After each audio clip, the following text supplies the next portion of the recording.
Steve, how you doing? Good. How you guys doing? We're doing all right. What do you think the problem with Eli was yesterday? Blitz, trouble. You know, I mean, these are, it doesn't all happen at once, right?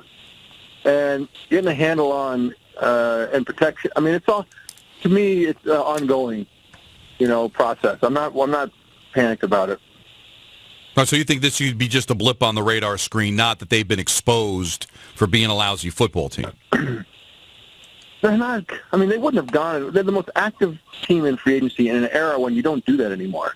You just don't unless you're desperate. So they went into the season more desperate than other teams, and it's going to take some time to pay off with a brand new offense. I mean, it's not simple. I mean, I would say where they are right now is where they are. And I think that hopefully, what are the Giants great at? Getting hot late. So let's just hang close enough to maybe do something like that. Now, they lost a slot receiver who has more touchdowns than any slot receiver over the last couple of years, 19, and that's Victor Cruz. And I know the old saying in football is next man up, but next man up is not Victor Cruz. How do you make up for that loss? Well, do you remember when Victor Cruz came on? I mean, with the Giants, I remember, I don't know, maybe I was wrong, but I said early in the season, if the Giants are going to go anywhere, there's somebody on the roster that's going to be, people are going to be wearing their jerseys by the end of the year. And that was Victor Cruz. That's what happened. Like, at the end of the year, everyone had a Cruz jersey. And so those are the kind of things that have to happen, or else it's kind of a lost season. You're going to have people that you're wearing their jersey by Christmas that you don't really know right now. Steve, not only do I remember it, I still reference it to this day because I think it's such a great point to make.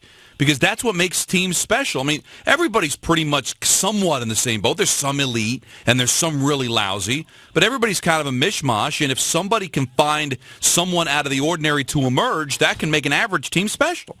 And that calculus is not just about the person. It's about the whole place. It's the culture of the place, too. It's like who's making the decisions and what the locker room looks like. And a lot of GMs don't understand kind of human behavior. They throw stuff into a locker room, and guys don't get along.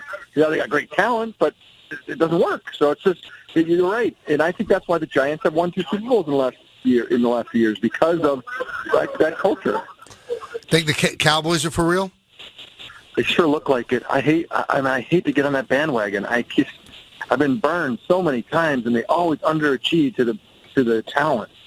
But you go to Seattle, and look, Seattle looks like they look weird. Like they just pummel people up there. And if you beat them, you have to run. You have to run them over. Maybe that's what they did.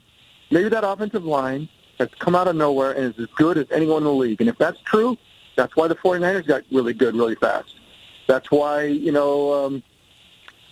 Seattle is really good because they have a great offensive line. I mean, it's just great offensive lines. All of a sudden you run the ball. All of a sudden Tony Romo, who's great at play action. I mean, as of right now, I'm on, I guess. Now, the big thing, and I even said it too jokingly, it's October. It's typical of the Cowboys. We've seen this before, but then comes December. I don't know if we've seen this. This is weird. This is different. They just ran over. When's the last time you saw the Cowboys run over somebody who was really high quality? Just run them over. Well, the one thing, I guess it was a couple of years ago, they had a great win in San Francisco. Romo led them back from a deficit. I get it. This has been really good, but especially... It was a big comeback, wild finish, wild. This was fundamental. You know what I mean? It was like, when you go, like the 49ers win, like the Seahawks win, fundamentally in the trenches, they just pounded the people who invented that in the last couple of years. And so that's, sorry to break in, but that was kind of what's different to me. No, but it's still that, what will happen come December? What will happen with Romo? Do players think about, does that happen in the room? Do they start to think about overcoming the demons of December?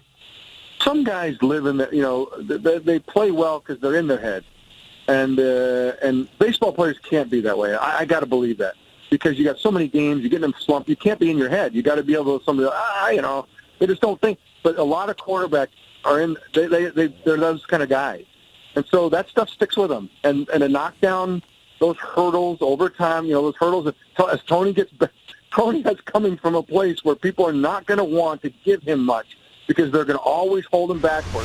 Oh, what he did in the fourth quarter here. What he did in the playoffs here. What he did in December here. What he did. He's got a lot of hurdles to run over.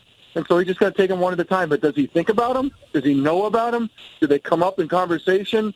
Does he hear them on the radio on the way home from work? Does he hear them on the grocery line when he's waiting to buy his bread? Yeah, he hears them. Trust me. I'm not. I'm just betting he's not buying his own groceries. He's no Steve You Young. got to get off of that, guys. Football players are blue-collar backgrounds generally. I'm from the rough streets of Greenwich. You know that. I'm on the main streets. And generally, guys are blue-collar. So even though they're making a lot of money, the culture, the history is not. You don't have. But wait, I'm not saying. Hey, Michael, you're on Fifth Avenue. You got the car service. You got the high-rise living. It's different. You just but don't understand. I'm not even saying about being too haughty for it. I'm just saying this, Steve. Tony Romo can't go into a grocery store in Dallas or get mobbed. Nah, I don't. You're thinking Hollywood. Hollywood stars, movie stars, musicians get mobbed. Athletes out on the street, not looking for trouble. Like some guys have posses when they're out to dinner or they go out for clubs or whatever. They have posses, and so they want the scene. So they create a posse, so they make the scene. If you just go in and just kind of go buy some bread, people say, hey. You think Derek Jeter can go into Grand Union and buy his groceries? Hollywood. Derek Jeter's Hollywood. He's bro. not That's Hollywood. way out of our league. He is That's way out of our league. You know what? I make a good point, and you got to throw the haymaker. That's all.